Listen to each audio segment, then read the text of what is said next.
আকরাবু মা ইয়াকুনুল আবদু মির রাব্বিহি ওয়া হুয়া সাজিদ। বান্দা যখন সিজদায় লুটিয়ে পড়ে, বান্দা আল্লাহর সবচাইতে কাছে চলে যায়। তাহলে কোরআন আমাদেরকে জানালো, যদি আল্লাহর প্রিয় হতে চাও সিজদায় লুটিয়ে পড়ো। আল্লাহর প্রিয় হতে চাইলে কি করব? আওয়াজ করে বলেন কি করতে হবে? আল্লাহর হাবিব সাল্লাল্লাহু আলাইহি ওয়াসাল্লাম লম্বা সময় ধরে রাতে সিজদায় পড়ে থাকতেন। আল্লাহর হাবিব ইসলামের সাহাবারা সব সময় লম্বা লম্বা রুকু দিতেন, লম্বা লম্বা সিজদা দিতেন। কিন্তু আমরা রুকুর মধ্যে তাড়াহুড়ো করি, সিজদা দিতে যে তাড়াহুড়ো করি, এরকম আছে না? নাই। নিমসার এলাকায় এরকম কেউ নাই আলহামদুলিল্লাহ। আপনারা তাড়াহুড়ো করেন? করবেন না আমার ভাইয়েরা। There is no rushing in salah. সালাতে তাড়াহুড়ো নেই। There is no hastiness in salah. সালাতে কোনো তাড়াহুড়ো নেই। সল্লু সালাতান মুআদ্দি'। এমন ভাবে নামাজে দাঁড়াবেন মনে করবেন এটাই হতে পারে আমার জীবনের শেষ নামাজ, ঠিক কি না? Perform the salah as if this is your last and final prayer. এমন ভাবে মুসল্লায় দাঁড়ান মনে করেন এটাই হতে পারে জীবনের শেষ নামাজ। This is my last chance. এখন বাজে 3:30। কেউ যদি বলে আসরের যে নামাজটা পড়বেন এটাই আপনার জীবনের শেষ নামাজ, ওই নামাজ আপনি তাড়াহুড়া করবেন? কথা বলেন। আরে কাঁদতে কাঁদতে আপনি শেষ। এত সুন্দর ওযু বানাবেন, এত সুন্দর আতর মেখে জায়নামাজ বিছিয়ে পাঞ্জাবিটা পরে আপনি নামাজে দাঁড়াবেন। রুকুতে কি সুন্দর রুকু করবেন, লম্বা সময় সিজদা করে চোখের পানি দিয়ে তো সেদিন আপনার জায়নামাজ আপনি ভিজিয়ে দিবেন, ঠিক কি না? কেন এমনটা করবেন? কারণ আপনি জেনে গিয়েছেন এটাই আমার শেষ নামাজ, তাই না? তো প্রতিটা নামাজের সময় এই জিনিসটা ভাবলে সমস্যা কোথায়? আমরা যে আরো আধা ঘন্টা এখানকার সবাই বেঁচে থাকবো কোনো গ্যারান্টি আছে? আরো 10 মিনিট হায়াত পাবো, গ্যারান্টি? 5 মিনিট, 2 মিনিট শ্বাস যেটা নিলাম, ব্রেথ ইন করলাম, এটার ব্রেথ আউট করতে পারবো, কোনো গ্যারান্টি আছে? তো প্রতিটা সালাতের মুসল্লায় যখন দাঁড়াই এই চিন্তাটা আমাদের মাথায় আসে না কেন যে এটাই আমার শেষ নামাজ? সল্লু সালাতান মুআদ্দি'। আমার প্রিয় কুমিল্লাবাসী ভাইয়েরা, যখনই নামাজে আমরা দাঁড়াবো আমরা ভাববো হতে পারে এটাই আমার জীবনের শেষ নামাজ, এটাই জীবনের। ভাবা যাবে? আর লম্বা চূড়া রুকু করবেন, লম্বা সিজদা করবেন, রুকুতে পিঠটা সোজা রাখবেন। আল্লাহর হাবিব সাল্লাল্লাহু আলাইহি ওয়াসাল্লাম যখন রুকু করতেন পিঠটা থাকতো স্ট্রেট ফরওয়ার্ড, বাঁকাও না উঁচুও না। ওয়াকানা বাইনা যালিক। সাহাবারা বলতেন আল্লাহর হাবিব সাল্লাল্লাহু আলাইহি ওয়াসাল্লামের রুকুর পিঠের উপরে পানি ভর্তি কোনো গ্লাস রেখে দিলে গ্লাসটাও কাঁপবে না, পানিটাও পড়বে না। তার মানে বাঁকা ছিল পিঠ, তাই না? কি ছিল? সোজা। আবার আল্লাহর হাবিব সাল্লাল্লাহু আলাইহি ওয়াসাল্লাম বললেন সবচেয়ে বড় চোর যে নামাজে চুরি করে। সাহাবারা বললেন কাইফা ইয়াসরিকু ফিস সালাহ, নামাজে কেমনে চুরি করে? আল্লাহর হাবিব সাল্লাল্লাহু আলাইহি ওয়াসাল্লাম বললেন ইয়াসরিকু ফি রুকুইহি ওয়া সুজুদিহি, রুকু সিজদায় চুরি করে। এরকম নামাজ চোর আছে না নাই? রুকু থেকে সোজা হয়ে দাঁড়িয়ে কয়েক সেকেন্ড আপনি রিল্যাক্স করবেন। প্রথম সিজদা দিয়ে আপনি সোজা হয়ে বসে কয়েক সেকেন্ড রিল্যাক্স করবেন। কি করবেন? রিল্যাক্স। আওয়াজ করে পড়েন সবাই, রিল্যাক্স। নামাজে তাড়াহুড়ো নাই, সালাত হচ্ছে মেডিটেশন, রিল্যাক্স। এক সিজদা দিয়ে বসে আপনি রিল্যাক্স করবেন ধীর স্থির ভাবে, এরপরে দ্বিতীয় সিজদায় যাবেন। অনেকে সিজদা প্রথমটা দিয়ে কোনো রকম মাথাটা তুইলেই আবার সিজদায় দৌড় মারে, আছে না নাই? রুকু থেকে স্ট্রেট ফরওয়ার্ড দাঁড়ানোর কথা, দাঁড়িয়ে 1-2 সেকেন্ড রিল্যাক্স করার কথা, ওইটা না করে রুকু থেকে কোনো রকম মাথা তুলেই আবার সিজদায় দৌড় মারে, এরকম ডাকাত আছে না নাই? এরাই সালাত চোর। আমরা যেন নামাজ চোরের খাতায় নিজেদের নাম না চলি, আমরা যেন বেশি বেশি আল্লাহর সিজদা দেই। তাহলে কোরআন আমাদেরকে জানালো আমরা যদি আল্লাহর কাছে যেতে চাই কি করতে হবে? বইলা গেছি, খাইয়া ফেলাইছি, আওয়াজ করে বলেন কি করবেন? আল্লাহর হাবিব সাল্লাল্লাহু আলাইহি ওয়াসাল্লাম সব সময় লম্বা লম্বা সিজদায় পড়ে থাকতেন। আল্লাহর নবীর সাহাবারা সব সময় লম্বা লম্বা সিজদায় পড়ে থাকতেন। আল্লাহ বলেন তারাহুম রুকআন সুজদা।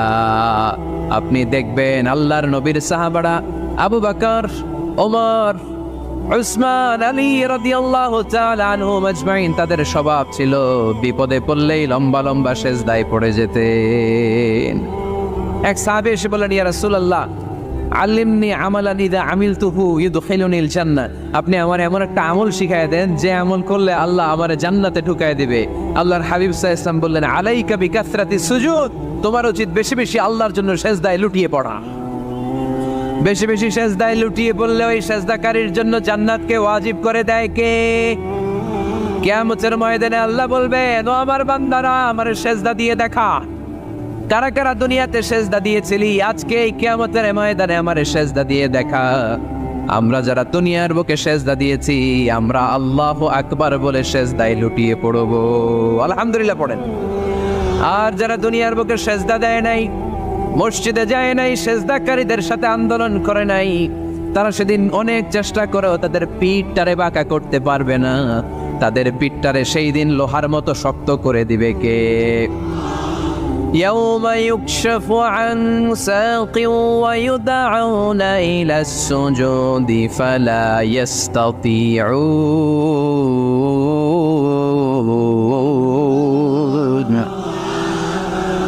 সেদিন আল্লাহ তাআলা ওনার পায়ের গোছা উন্মুক্ত করবেন, পায়ের গোছা দেখাবেন আর বলবেন, সেজদা দাও, সেজদা দাও। কারা দুনিয়াতে সেজদা দিয়েছো এখনই টের পাওয়া যাবে। আমরা আল্লাহু আকবার বলে সেজদায় লুটিয়ে পড়বো।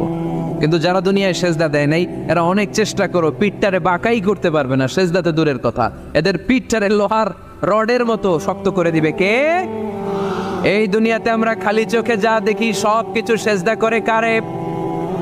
সূরা রহমানে আল্লাহ বললেন, ওয়ান নাজমু ওয়াশ-শাজারু ইয়াসজুদান। আকাশের তারকারাজি আর জমিনের বৃক্ষরাজি সব কিছু সেজদা দেয় একজন রে, তিনি কে? আকাশের তারাগুলো সেজদা দেয় কারে? এই গাছপালাগুলো সেজদা দেয় কারে? দেখছেন কোনোদিন? দেখেন নাই? ওই চোখ আমাদের নাই, তাই আমরা দেখি না।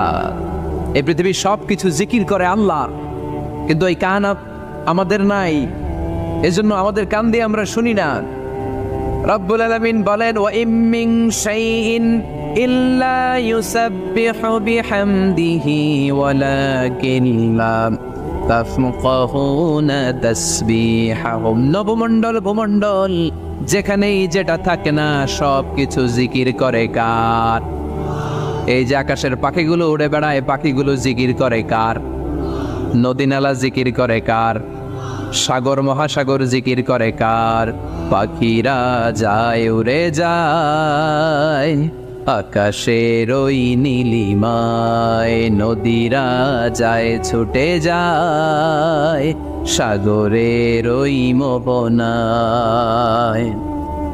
পাখ পাখালি আর সাগর নদী, পাখ পাখালি আর সাগর নদী, কার গুণগান গায়? আল্লাহ আল্লাহ আল্লাহ আল্লাহ, আল্লাহর গুণগান গায়। সবাই পড়েন, আল্লাহ আল্লাহ আল্লাহ আল্লাহ, আল্লাহর গুণগান গায়। সুবহানাল্লাহ পড়েন। ওয়া ইম মিন শাইইন ইল্লা ইউসাব্বিহু বিহামদিহি ওয়ালাকিন লা তাফকাহুনা তাসবিহাহুম। পৃথিবীতে যা দেখো খালি চোখে সব কিছু আল্লাহর তাসবিহ পড়ে, সব আল্লাহর জিকির করে, সব আল্লাহর সেজদা দেয়। ওয়ান নাজমু ওয়াশ-শাজারু ইয়াসজুদান। আকাশের তারা, দুনিয়ার বৃক্ষরাজি সেজদা দেয় একটা সত্তাকে, তিনি কে? অস্ট্রেলিয়ায় একটা শহর আছে সিডনি, সিডনিতে একটা জঙ্গল আছে, ওই জঙ্গলে একটা গাছ মানুষের মতো করে টু দ্য ডাইরেকশন অফ কিবলা, কেবলামুখী হয়ে এখনো রুকু দিয়ে আছে। সুবহানাল্লাহ পড়তে পারলেন না আওয়াজ করে? অনেক ক্যালেন্ডারে ছবিটা দেখা যায়, পেপার কাটিং আমি দেখেছি। একেবারে মানুষের মতো গাছটা, এটা এমন ভাবে বড় হয়েছে, এটা বড় হয়ে এমন ভাবে বেন্ড করেছে, মাথাটা বাঁকা হয়ে টু দ্য ডাইরেকশন অফ কিবলা, কেবলামুখী হয়ে রুকু করে আছে। অনেক গাছ আছে সেজদা করে আছে। গোটা বিশ্বের যা কিছু দেখা যায় সব কিছু সেজদায় লুটিয়ে পড়ে কার জন্যে? সব কিছু জিকির করে কার?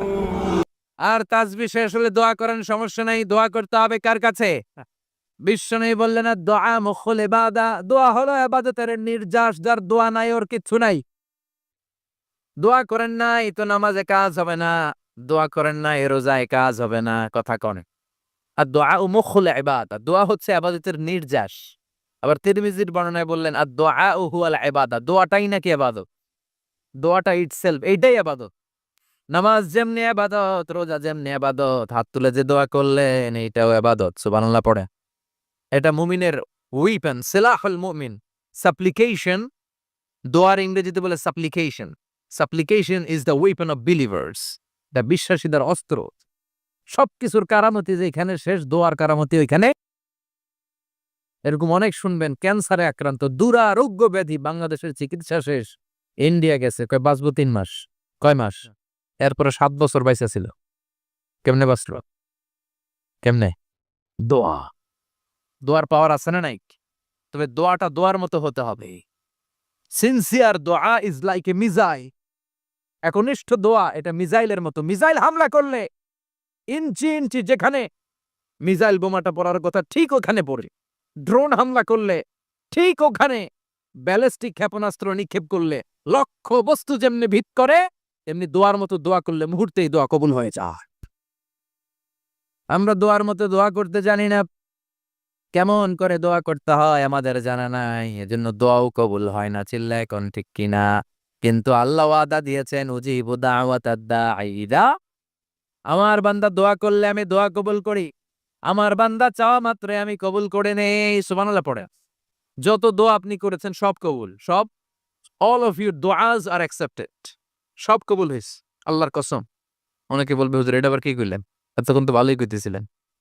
সব দোয়া আবার কবুল হয় কেমনে? আমি তো জীবনে কত কিছু চাইলাম, কত কিছু তো পাই নাই। আছে না এরকম? অনেকে অনেক পেরেশান, আফসোস করে, হুজুর চাইলাম আল্লাহ দিল না।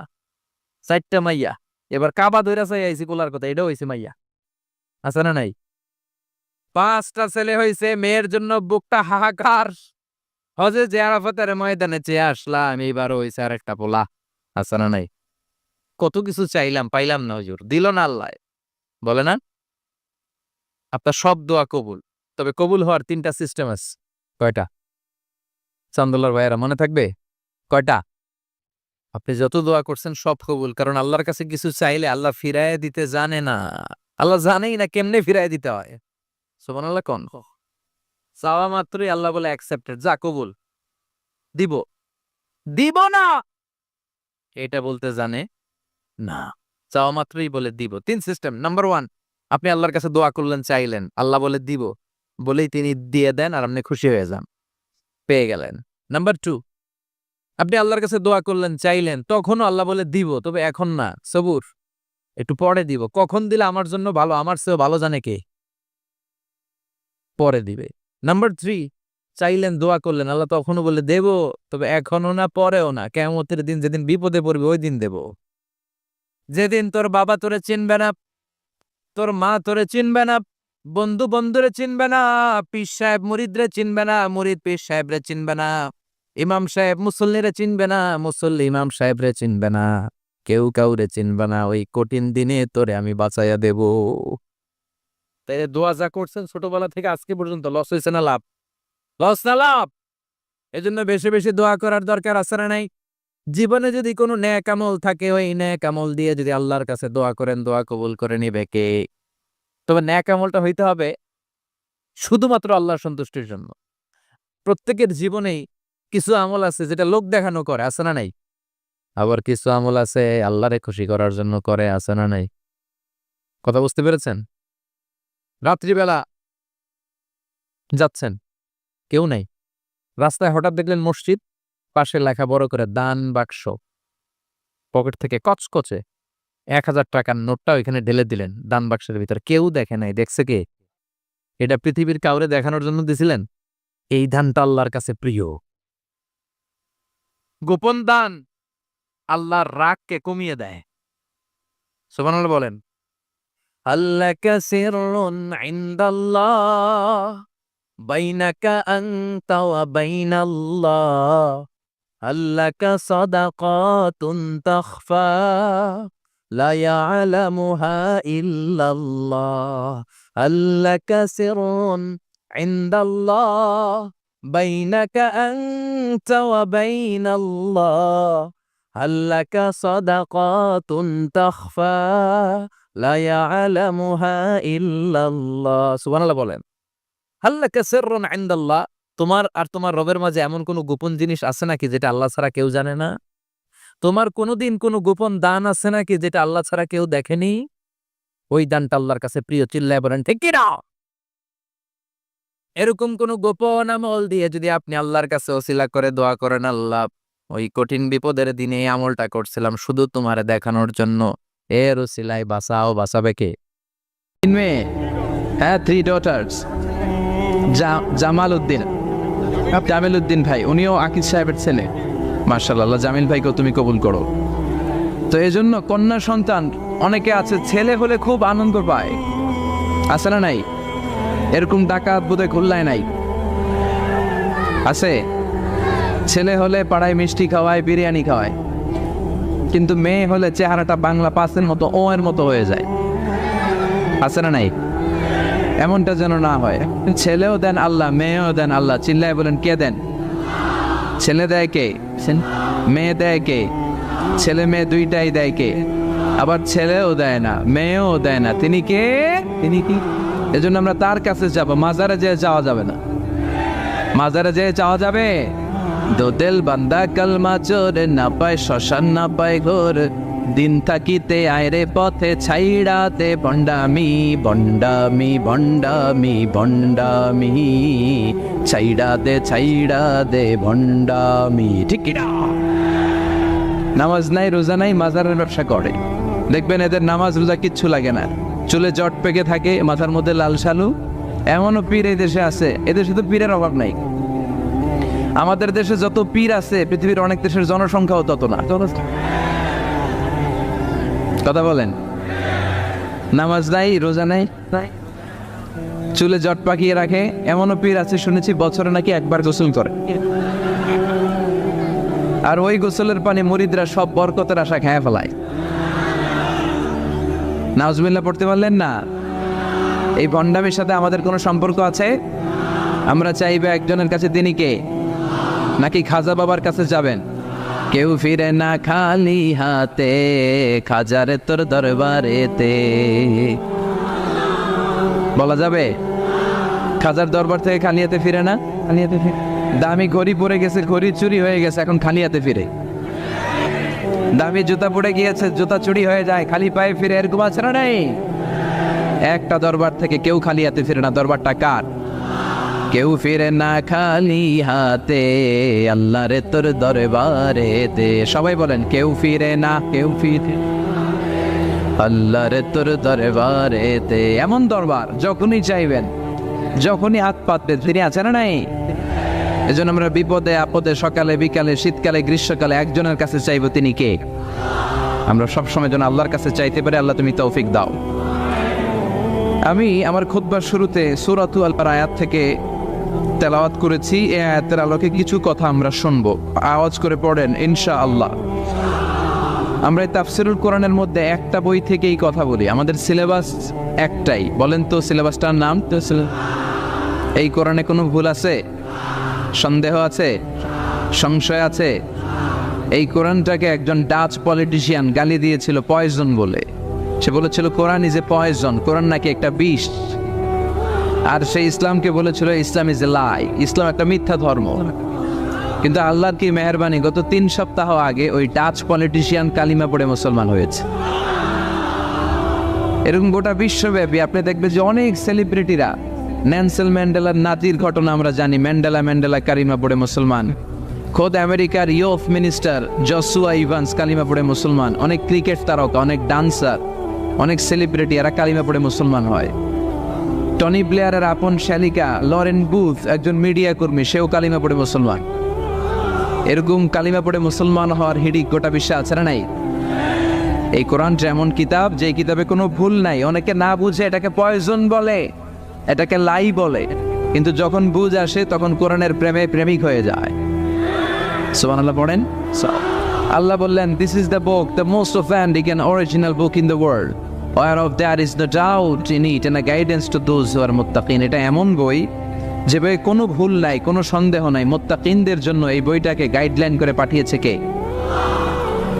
আবার রব্বুল আলামিন বলেন, আলিফ লাম রা, কিতাবুন আনজালনাহু ইলাইকা লিতুখরিজান নাসা মিনাল যুলুমাতি ইলান নূর। I have sent you this holy and sacred book unto you, O my beloved last messenger, in order to lead the mankind out of darkness into the light. O Nabi, আমি কোরআনকে পাঠিয়েছি অন্ধকারচ্ছন্ন মানুষগুলোকে আপনি কোরআনের আলোকে আলোকিত করবেন। কোরআনের সাথে সম্পর্ক বাড়ালে জীবনটা আলোকিত করে দেয় কে? এজন্য প্রতিদিন কোরআন তেলাওয়াত করতে রাজি আছেন তো? এই তাফসির মাহফিলগুলো একদিনের আলোচনায় আমরা আপনাদেরকে হেদায়েত করে দিতে পারবো, এটার কোনো গ্যারান্টি নাই। তবে আমরা কিছু রিমাইন্ডার আপনাদের সাথে শেয়ার করতে পারি। This is the first and foremost reminder যে আমাদেরকে কোরআনের সাথে সম্পর্ক বাড়াতে হবে। প্রতিদিন যেন আমরা কোরআন তেলাওয়াত করি, প্রতিদিন যেন কোরআনের অনুবাদ পড়ি, মাতৃভাষায় যেন কোরআনটাকে বুঝি। পড়তে রাজি আছেন তো? আল্লাহ তুমি বুঝার তৌফিক দান করো। আমি সূরাতুল আল বাকারা থেকে একটি আয়াত তেলাওয়াত করেছি। সূরাতুল বাকারা হচ্ছে কোরআনের সবচাইতে ছোট্ট সূরা। হ্যাঁ, কয় আয়াত? 286টা আয়াত। 286 ঠিক কিনা? এই সূরার মধ্যে এমন একটা আয়াত আছে যেটা কোরআনের সবগুলো আয়াতের মধ্যে শ্রেষ্ঠ আয়াত। আয়াতটার নাম আয়াতুল কুরসি। বিষ্ণু বলেন, মান কারা আয়াতুল কুরসি দুবুরা কুল্লি সালাতিন মাকতুবা লাম ইয়ামনাহু মিন দুখুলিল জান্নাতি ইল্লাল মাউত। প্রত্যেক মানুষ যদি প্রতিদিন ফরজ সালাতের পরেই আয়াতুল কুরসি একবার করে তেলাওয়াত করে, তার জান্নাতে যাওয়ার ব্যাপারে আর কোনো কিছুই বাধা থাকে না, একটি জিনিস ছাড়া, সেটা হচ্ছে মরণ। লোকটা মরে না তাই জান্নাতে যায় না, মরলেই জান্নাতেই। এই সূরার ভেতরে আছে। এবং বিষ্ণু বলেছেন, ইকরাউ সূরাতাল বাকারা, তোমরা বেশি বেশি সূরা বাকারা পড়ো। ফাইন্না তারকাহা হাসারা আখযাহা বারাকা ওয়ালা ইস্তাতিউহাল বাতালা। যে সূরা বাকারা বেশি বেশি তেলাওয়াত করবে তার জীবনটারে বরকতময় করে দিবে কে? আর যে সূরা বাকারা ছেড়ে দিবে তার আফসোসের শেষ নাই। আর সূরা বাকারা যারা তেলাওয়াত করবে, জিন ভূত প্রেতনি ব্ল্যাক ম্যাজিক তার কোনো ধরনের ক্ষতি সাধন করতে পারবে। এজন্য বেশি বেশি সূরাতুল বাকারা তেলাওয়াত করবেন তো? আমরা সূরাতুল বাকারার 124 নম্বর আয়াত তেলাওয়াত করেছি। এই আয়াতে আল্লাহ তাআলা সাইয়েদনা ইব্রাহিম আলাইহিস সালামকে কি কি পরীক্ষা নিয়েছিলেন এবং এই পরীক্ষায় উত্তীর্ণ হওয়ার কারণে কি কি পুরস্কার দিয়েছেন সেটা ডিরেক্টলি বর্ণনা করেছেন। চিল্লায় পড়েন আল্লাহু আকবার। রব্বুল আলামিন বলেন, ওয়াইয বিতালা ইব্রাহিমা রাব্বুহু বিকালিমাতিন ফাতাম্মাহুন্না ক্বালা ইন্নী জাইলুকা লিন-নাসি ইমামা। আল্লাহ বললেন, নবী স্মরণ করুন সেই সময়ের কথা যখন আমি আমার খলিল ইব্রাহিমকে পরীক্ষা করেছিলাম অনেকগুলো বিষয়ে, আর প্রতিটা পরীক্ষায় সাইয়েদনা ইব্রাহিম উত্তীর্ণ হয়েছে। প্রতিটি পরীক্ষায় তিনি সাইয়েদনা ইব্রাহিমকে সফল পেয়েছেন, প্রতিটি পরীক্ষায় তিনি সাকসেসফুলি সফলতা অর্জন করেছেন। চিল্লায় পড়েন আল্লাহু আকবার। আল্লাহ বললেন, আর ফলাফল স্বরূপ আমি ঘোষণা দিলাম, ইব্রাহিম তোমার আমি গোটা বিশ্বের নেতা বানিয়ে দিলাম, leader of the all human being on earth. এই পৃথিবীতে যারা আছে সবার নেতা হচ্ছে সাইয়েদনা ইব্রাহিম। সুবহানাল্লাহ পড়েন। নেতৃত্ব, যোগ্যতা, লিডারশিপ এমনি এমনি আসে না, নেতা এমনি হওয়া যায় না।